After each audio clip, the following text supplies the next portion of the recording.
今天中午休息，被9个日本女的给弄泡汤了。我们饭店周末是有人就接，没客人就休息。这9个女的打完球4点半来的，这小菜点的都双份的，还挺好。他们几乎每星期都来，不少吃还不少喝呀。就说日本女的吃的少，那也得分干啥的。她要公司的那肯定吃的少。这赶上1星期来这儿开一次荤了，这哥们先给他来2份拌干丝放一起了。我这边炸的椒仁茄子，这菜他们老喜欢了。他点了2份拍黄瓜，一共拍了3根。我这边辣椒圈、葱花、炸好的茄子，在锅里撒点椒盐，给它装盘就可以了。这是2份的椒仁茄子，90元。这菜每次来他们都是必点。他这2份拍黄瓜也拍好了，上面又飘了2个腰果，2份不到40元。这是2份的辣腐竹，豆瓣酱、老干妈、味精、糖一和了40多元。这是2盘的蒜苗牛肉，这边炒蒜苗牛肉丝、青椒牛肉丝都得放点笋丝。他这边又切个2份的口水鸡，这2份一共50多元。我们家出的菜都是比较快，这额外又来了俩人，点了个40元的豆芽面。他们这边人对豆芽是那情有独钟啊，又点了个10斤炒饭，这也40元。我这小蒜苗牛肉丝也出锅了，这些一共不到100元。第一回合没完事呢，这又来了几个菜，这是我们店有的木耳鸡蛋，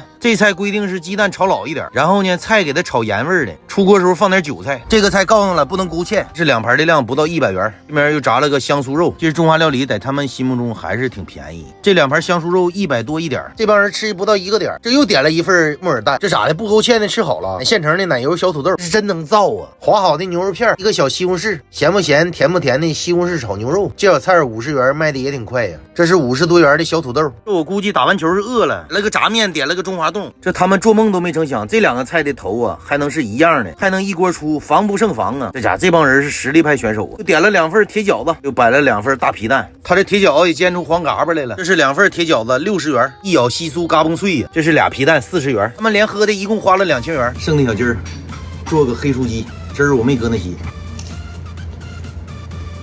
这是我最愿吃的菜。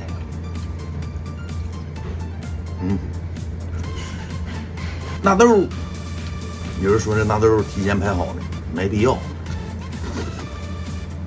哎，就这味儿。